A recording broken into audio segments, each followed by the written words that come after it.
Margaret had always considered herself a creature of habit.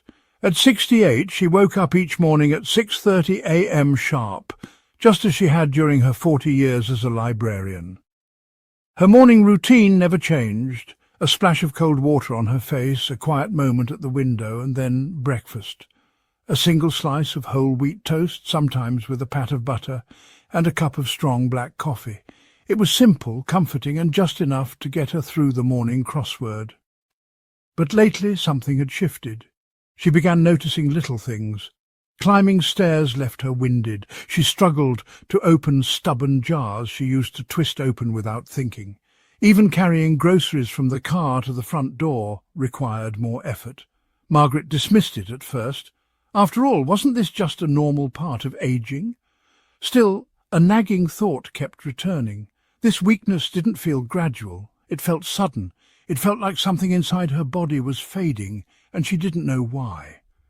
One morning, as she reached for the loaf of bread in the kitchen, her hand trembled slightly. The toast dropped to the floor. It wasn't the first time her grip had failed her, but it was the first time she sat down afterward and stared into her coffee, wondering if she was missing something important. She remembered a friend from her book club mentioning muscle loss in seniors, something called sarcopenia. Margaret had brushed it off at the time. She wasn't frail, she walked every day, she ate light, stayed active, but now the word kept echoing in her mind. Could something as innocent as her breakfast, the same one she'd eaten for decades, be quietly stealing her strength? That night, curiosity got the better of her. She searched online, reading studies and articles, diving deeper into what sarcopenia meant and how it developed. Again and again, the same surprising point came up. Breakfast habits, especially in older adults, could play a significant role in the gradual weakening of muscles, and what she found next would completely change her mornings forever. Margaret sat back in her chair, stunned. Her toast and coffee ritual, though comforting, had provided almost no protein, no hydration, no nutrients her muscles needed to rebuild after sleep. For years, she had unknowingly started each day in a state of breakdown rather than repair. The next morning, she looked at her breakfast plate with different eyes. Something had to change, and with that single moment of awareness, Margaret's journey back to strength had quietly begun. Margaret Williams had always been known for her sharp memory and quiet confidence. She lived in a small, cosy house on the edge of town, filled with neatly organized bookshelves and houseplants she talked to more than she liked to admit. At 68, she looked younger than her age, silver hair kept in a tidy bun, clear blue eyes, and the kind of smile that made neighbours slow down just to say hello. She had retired from her job as a librarian 6 years ago, but Margaret's days remained structured. She volunteered twice a week at the Historical Society, tutored local kids in reading on Thursdays, and walked her dog Jasper every evening around the block. Her calendar was always full, and she liked it that way. Margaret believed in keeping herself sharp, mentally, emotionally, and physically. She completed crossword puzzles in pen. She took pride in remembering birthdays, and she tried her best to stay active, as her doctor always recommended. But over the last year she had felt changes creeping in. At first it was the small things, taking longer to stand up from the sofa, feeling winded after climbing stairs, a faint ache in her knees after long walks. She told herself it was nothing. After all, 68 wasn't 48. Then came the day she nearly tripped over Jasper's leash and had to grab the counter to keep from falling. Her heart raced, not from exertion, but from the realization that her balance wasn't what it used to be. That scared her more than she liked to admit. She began noticing how her arms seemed thinner in the mirror. Her legs didn't feel as steady. Even lifting a heavy bag of flour made her pause and rethink how she was moving, and when she started struggling to open jars, it wasn't just frustrating, it was unfamiliar. Margaret had always been capable. Suddenly she felt fragile. Friends noticed too. "You all right?" her neighbour Helen asked one day, handing over a pot of soup. "You look a little tired." Tired? That word echoed in Margaret's mind for days. It wasn't for lack of trying. She still took her daily walks, still cooked her own meals, still kept her mind active. But something wasn't adding up. And the part that puzzled her most was this. She had been eating the same way for years. Nothing had changed, and yet she felt like her body was changing without her consent. Breakfast had always been the simplest meal of her day. A slice of toast, sometimes a little butter or jam, a banana if she remembered, and of course her beloved black coffee. It felt light, clean, efficient. She never liked heavy breakfasts. But now she was beginning to question everything. Margaret remembered a time decades ago when nutrition felt overwhelming. Fad diets, food pyramids, advice that changed every month. She had always ignored most of it. Eat light, move more, drink water, she used to say with a laugh. That was enough, wasn't it? Apparently not. The idea that something as basic as breakfast could be linked to her strength, or her lack of it, was new. It felt almost absurd. And yet the more she read, the more it made sense. Her body, especially as it aged, needed different kinds of fuel: protein, hydration, nutrients that supported her muscles, her bones, her joints. All things she had been skipping without even realizing it. So there she was, standing in front of her pantry at 7 a.m., staring at her usual loaf of bread and feeling like she was meeting an old friend who'd been keeping secrets. That toast had always felt like a good choice, easy, familiar. But now it looked like an invitation to weakness. Margaret closed the pantry door and opened her fridge instead. Eggs, plain yogurt, a jar of peanut butter she hadn't touched in weeks. Maybe, she thought, it's time to try something different. That moment didn't feel revolutionary. It didn't feel like the start of something big, but in many ways it was. Because change, Margaret would come to learn, doesn't always begin with a dramatic event. Sometimes it begins in silence, in stillness, in a simple decision to stop doing what's easy and start doing what's right. And this decision, this choice to rethink her morning, would soon become one of the most important ones she had ever made. The next week, Margaret scheduled a checkup with her family doctor, Dr. Lacey, a soft-spoken woman in her early 40s who had known Margaret for nearly a decade. The visit started like most routine appointments: blood pressure, pulse, a few questions about medications. But when Dr. Lacey asked, "Have you noticed any changes in your strength or energy lately?" Margaret hesitated.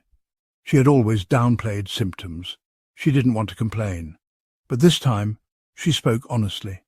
"I feel weaker," Margaret said. "Not tired, really. Just like my muscles don't respond the way they used to. I'm slower getting up. My balance isn't the same. Even my grip feels different." Dr. Lacey nodded, her brow furrowing slightly. "That's important," she said. "A lot of people your age think it's just aging, and part of it is, but some of it can be slowed or even reversed." Margaret blinked. "Reversed?" The doctor leaned in. "Have you ever heard of sarcopenia?" The word rang a bell. Margaret shook her head. "It's age-related muscle loss," Dr. Lacey explained. "It starts earlier than people expect, usually in the 30s, and speeds up after 60. But here's what most people don't realize. It's not inevitable. It's influenced by what you eat, how you move, and how well you recover." She handed Margaret a simple chart. On it were columns for exercise, hydration, protein intake, and sleep quality. One section was highlighted: protein, especially in the morning. Margaret stared at the page. "So my toast and coffee breakfast could be part of the problem," Dr. Lacey finished gently. "When you wake up, your body's in a state of breakdown. Overnight, your muscles have gone hours without nutrients. What you eat first thing sends a signal: either repair and rebuild or keep breaking down." The phrase hit Margaret like a thunderclap. "Keep breaking down." Dr. Lacey continued, "I'm not saying you have to eat steak for breakfast, but your body needs amino acids, protein, to kickstart muscle repair. Otherwise, your body starts pulling protein from your muscles just to function." Margaret leaned back in her chair. "So the very routine I've relied on, light, simple, easy, might be setting me back." "Yes," Dr. Lacey said, "especially if it's low in protein and high in sugar or refined carbs. Toast, jam and coffee spike your blood sugar, give you a short burst of energy, then leave your body with nothing to rebuild with. Over time, that accelerates muscle loss." They spent the next half hour going over her meals, hydration and activity level. Dr. Lacey recommended small changes: scrambled eggs, Greek yogurt, or even peanut butter on whole grain toast instead of plain bread. She emphasized balance, not restriction. quality over volume. "I'm not asking you to eat more," she said. "I'm asking you to eat smarter." Margaret left the office with a quiet resolve. She stopped by the grocery store on the way home and picked up a few new items: eggs, unsweetened almond milk, a tub of plain Greek yogurt and a bag of mixed nuts. That evening she read more about sarcopenia. Study after study confirmed the same thing. Muscle health wasn't just about exercise. It started at the table, and it started early in the first hour of the day. The next morning, Margaret stood in her kitchen, frying 2 eggs in olive oil. She added a few slices of tomato, a piece of whole grain toast, and poured herself a glass of water instead of her usual second cup of coffee. It wasn't a radical shift, but it was different. She sat down to eat and felt something unexpected: hope. She didn't expect miracles. She didn't imagine that 2 eggs would erase the weakness in her knees or fix her balance. But for the first time in a long while, Margaret felt like she was doing something that mattered, not just going through the motions, not just trying to stay active in a vague way. This was targeted, intentional, rooted in knowledge, and that made all the difference. Because as she would come to learn, strength after 60 isn't found in grand gestures. It's found in quiet daily choices that whisper, "I still care, I still have control, I still matter." Over the next few weeks, Margaret approached her mornings with renewed purpose. Gone were the days of toast and coffee autopilot. She now saw her breakfast plate not just as a source of energy, but as a foundation, something that could either build her up or quietly wear her down. She experimented with combinations. Some days it was 2 scrambled eggs with sautéed spinach.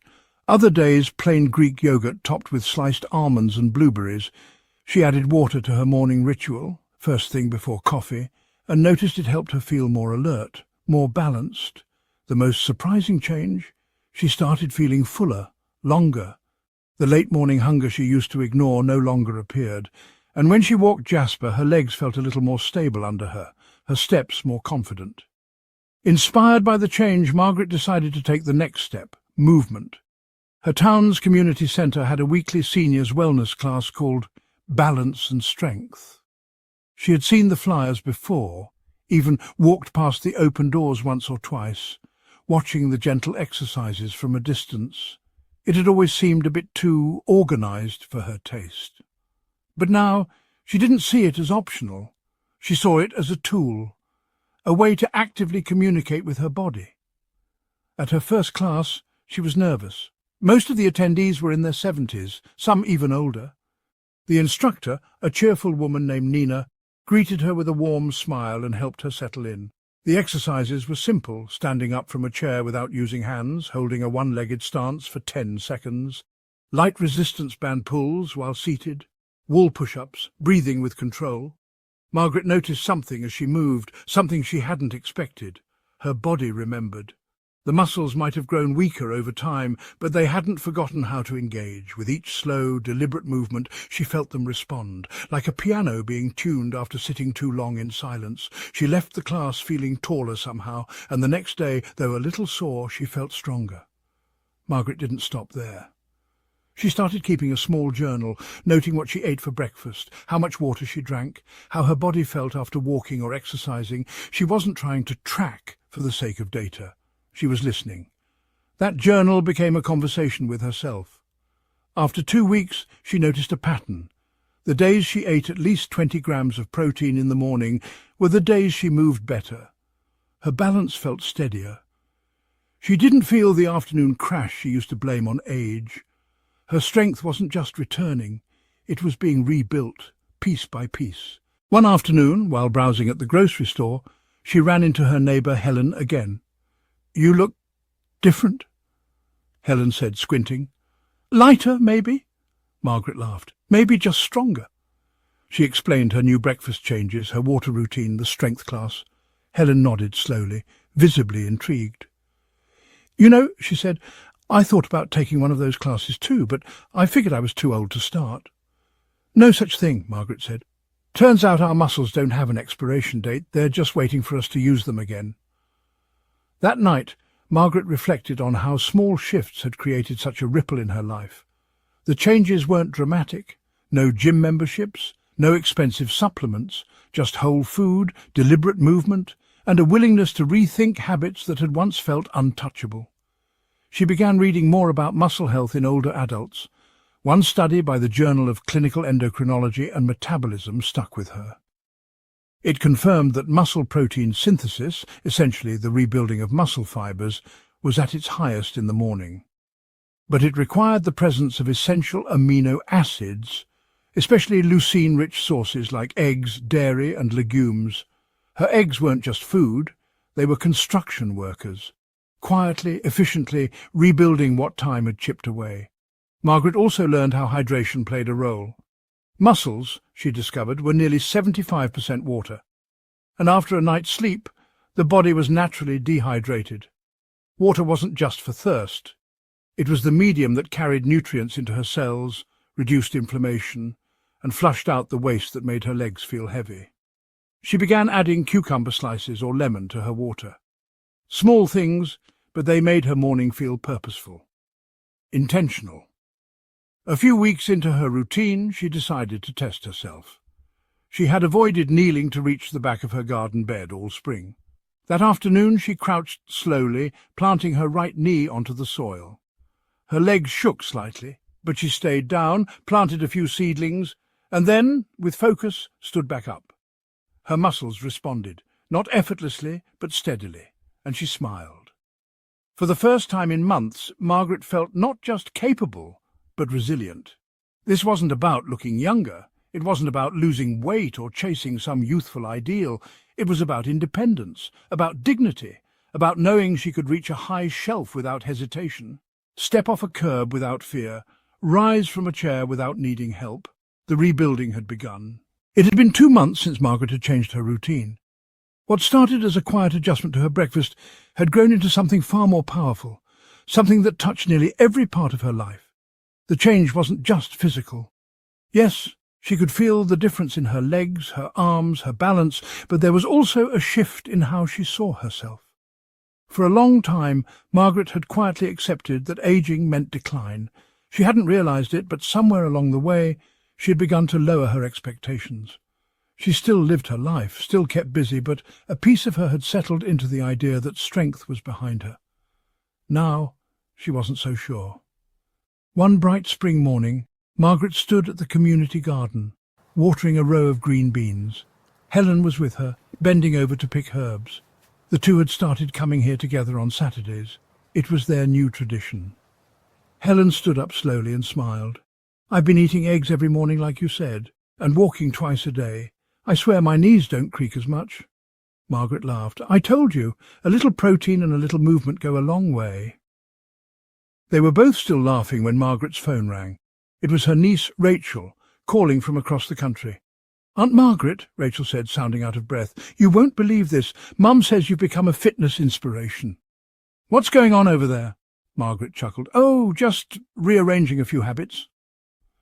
They talked for a while, and Margaret shared her journey.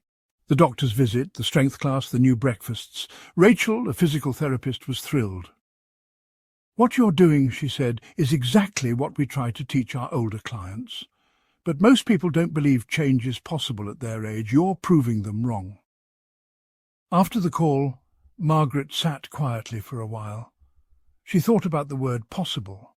How much of her strength had faded, not just because of biology, but because of belief. That afternoon back at home she faced a small but real test. While reaching for a photo album on a high shelf in her closet, Margaret lost her balance and stumbled backward. Her heel hit the edge of a storage box, and for a split second she felt herself tilt. But then something remarkable happened. Her core tightened, her right foot shifted to stabilize, her arms extended naturally for balance, and she caught herself. She didn't fall. Heart pounding, Margaret stood in place for a long moment. Not out of fear, but out of realization. 2 months ago, she would have fallen. That moment became a turning point, not just because she stayed on her feet, but because she understood, with crystal clarity, that all her small efforts had added up to something life-changing. She was stronger, not perfect, not invincible, but stronger. And that strength was built in breakfasts and water glasses, in standing from a chair without help, in journal entries and balance poses, in choosing eggs over toast, protein over sugar, intention over habit. She began sharing more. At the next strength class, she stood up during a break and said, "I used to think this was just how things go when you get older. But I've learned that aging doesn't mean giving up strength. It just means we have to earn it differently." People nodded, some even clapped. Margaret didn't see herself as a teacher, but her story was real, and real stories had power. The next day, she received a note in her mailbox from another woman in the class. "Thank you for sharing. I added almonds to my oatmeal and felt more energy already. You inspired me." Margaret placed the note on her fridge, right next to her weekly meal plan, and a few days later, when her doctor called to check in, Margaret had a full report ready. "I've been eating around 80 grams of protein a day," she said proudly. "I drink water before every meal, take strength class twice a week, and I haven't had toast-only breakfasts in over a month." Dr. Lacey laughed. "I should put you on the cover of our clinic newsletter." But Margaret was serious. "More people need to know," she said. "This isn't complicated, it's just not obvious." That was the heart of it. No one had ever told her that breakfast mattered this much, that skipping protein could rob her of her balance, that sugar could sabotage her strength, that water wasn't just hydration, it was recovery. She thought back to her old habits with a mix of sadness and understanding, not blame, just awareness. She had done what she thought was right, but now she knew better, and with that knowledge came a responsibility to take care of her body like it mattered, because it did. Her muscles weren't gone, they were just waiting for an invitation. And every morning now, with every bite of protein, every glass of water, every stretch and walk and moment of movement, Margaret was answering. 2 months turned into 3, and by early summer Margaret's transformation was unmistakable. Not in appearance necessarily, but in the way she moved through the world. She stood taller when she walked Jasper. She rose from chairs with ease and steadiness. She stopped gripping the stair rail so tightly, and even found herself picking up the pace on her evening strolls. But perhaps the most profound change came during a family gathering. Her nephew Ben and his 2 young children had come to visit for the weekend. The last time they had stayed over, Margaret had felt awkward, not able to get on the floor to play, not able to lift the youngest child without feeling strain in her back. This time, when little Hannah toddled toward her with arms raised, Margaret didn't hesitate. She bent down smoothly, scooped her up, and held her close. "You're strong, Aunt Maggie," Ben said, surprised. "I'm just paying attention," she replied, smiling. That evening, the family gathered on the back porch for lemonade and stories. As they talked and laughed under the fading light, Margaret watched her family closely. She thought about how much of life's joy came from simple things, being able to participate fully, not just watch from the sidelines. That had become her motivation. Not vanity, not fear, just presence, the ability to remain active and independent, to carry groceries without help, to climb stairs without dreading each step, to cook a meal, tend a garden, kneel beside a grandchild, all without second-guessing her body. She remembered a quote she'd once read. "Getting older is not about adding years to your life, it's about adding life to your years." That line had felt abstract then. Now it felt like a daily mission. At the next community centre potluck, Margaret was asked to say a few words. She'd become something of a quiet leader in the wellness group, not because she asked for it, but because others saw the difference in her and wanted to know her secret. She stood up slowly, holding a small note in her hand, though she didn't need it. "I used to think aging meant shrinking," she began, "shrinking strength, shrinking routines, shrinking possibilities. But now I realized the only thing that shrank was my belief in what was possible." She paused, letting the room settle. "I didn't join a gym. I didn't follow a fad. I just started feeding my body the way it needed to be fed. And I started moving in ways that reminded my muscles they still had a job to do, and they responded." Several heads nodded. One woman wiped a tear. "I know it's easy to feel like change is behind us," Margaret continued, "but I'm here to tell you it's not. It's right in front of us. In your next glass of water, your next breakfast, your next stretch, the next moment you choose to act like your strength still matters. When she finished, there was a moment of silence, then applause, not loud but genuine. People understood. Margaret hadn't given a lecture. She had offered a mirror, a reflection of what could still be possible. In the days that followed, Margaret found herself walking more often, not for exercise, but for joy. She brought protein-packed muffins to her book club and shared her recipe. She even started a tiny blog titled Morning Strength, where she posted thoughts about aging, nutrition and simple wellness tips for seniors. The blog didn't go viral, but it didn't need to. A few readers emailed her. One wrote, "I changed my breakfast after reading your post. My knees don't hurt as much this week. Thank you." That was enough. Margaret had found purpose, not in doing more, but in doing better, in being present in her own health, in trusting that even small changes could carry big weight. She knew her journey wasn't over. There would still be challenges. Aging was real and it brought real limits. But she also knew that limits were not the same as dead ends. Her strength was no longer a memory. It was a quiet promise. Each morning when she cracked open an egg, stretched her arms toward the ceiling or tied her walking shoes, she was fulfilling that promise. And each day her body responded with gratitude. She had not reversed time. She had not turned back the clock. But she had reclaimed something far more powerful, the belief that her choices still mattered. And with that, she wasn't just aging, she was living. Margaret's story isn't unique because she achieved something dramatic. It's powerful because of how ordinary it is, how familiar her habits were, how silent her symptoms felt, how slowly decline crept in until she decided to stop accepting it as fate. That's the real heart of this story. We often think of aging as a process we can't influence, as if one day we simply begin to lose things, strength, mobility, energy, and we're expected to adjust our lives around that loss. We accept smaller steps, fewer outings, more sitting. We call it getting older and try to make peace with it. But what Margaret discovered, and what every senior deserves to know, is that muscle loss is not an inevitable sentence. It's not just about age, it's about support.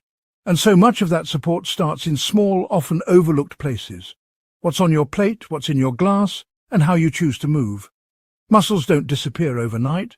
They fade through tiny daily signals, skipped nutrients, skipped movements, dehydration, sugar overload, long periods of stillness. None of it feels dangerous in the moment, but it adds up. The tragedy? Most seniors don't realize it's happening until they reach for a handrail that isn't there, or they hesitate to climb stairs they once breezed up, or they look in the mirror and don't recognize the capable body they once had. And yet, this story is hopeful. Because muscle strength doesn't vanish forever, it just gets quiet. And it will come back when you start feeding it again, both literally and figuratively. Margaret didn't change her life with a fad diet or some intense boot camp. She changed it with 3 core shifts, and any one of us can do the same. First, she changed her breakfast. She replaced empty carbs and sugar with protein-rich, nutrient-dense foods. She started her mornings with purpose. Eggs, yogurt, nut butter, oats, whole grains. She hydrated before coffee. She stopped feeding her body sugar spikes and started giving it real building blocks. Science backs this up. Muscle protein synthesis is highest in the morning, but only if you give your body protein to work with. For seniors, this is vital. It's not just about feeling full. It's about telling your muscles, wake up, it's time to grow again. Second, she moved, not with heavy weights or intimidating exercises, with gentle, intentional strength work, standing from chairs, holding balance poses, light push-ups against a wall. These tiny acts, done consistently, reactivated the connection between mind and muscle. She didn't chase exhaustion, she chased control. And that's what strength training really is. It's not about muscle size. It's about reclaiming stability, coordination, the ability to recover from a stumble or carry your own groceries. You don't need a gym, you need commitment. 10 minutes a day can begin the process. Third, she changed how she saw herself. This might be the most important piece of all.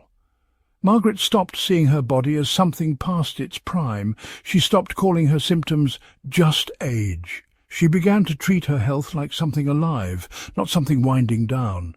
Because the truth is, Your body listens to you more than you think. Every meal you prepare, every step you take, every sip of water or choice to move, it sends a signal. And the signal can be one of growth or one of decline, strength or surrender. The power lies in awareness, not perfection. You don't need to become an athlete. You don't need to do everything right. You just need to begin. Start by looking at your breakfast plate. Ask, where is the protein? Where is the nourishment? Add water before your coffee. Add 1 egg or a spoonful of nut butter or some Greek yogurt. These are not big changes. But over time they tell your muscles, I haven't given up on you. Then move. Not for weight loss or steps on a watch. Move to remind your muscles that you still need them. Lift a water bottle. Stand from a chair without using your hands. March in place for a minute. Use what you have. Because the longer you send the message that your muscles are unneeded, the faster they leave. But the opposite is also true. When you show up, even gently, they respond. Most of all, understand this. Strength after 60 isn't about defying age. It's about embracing your body's ability to adapt. At any age, it's about honoring the parts of you that still work and gently nurturing the parts that don't. It's about believing that change is still possible and then proving it. Quietly, patiently, every day. Margaret's muscles didn't grow overnight, but day by day they came back. Her balance improved. Her grip returned. Her legs carried her further. Not because she fought against aging, but because she partnered with it. And that's the final lesson. Aging isn't the enemy. Inaction is. You are not too old to get stronger. You are not too late to begin again. You don't need perfection. You need intention. Start with your breakfast. Start with a glass of water. Start with 1 stretch, 1 step, 1 egg, then keep going, because your body is still listening. The only question left is, what will you tell it next?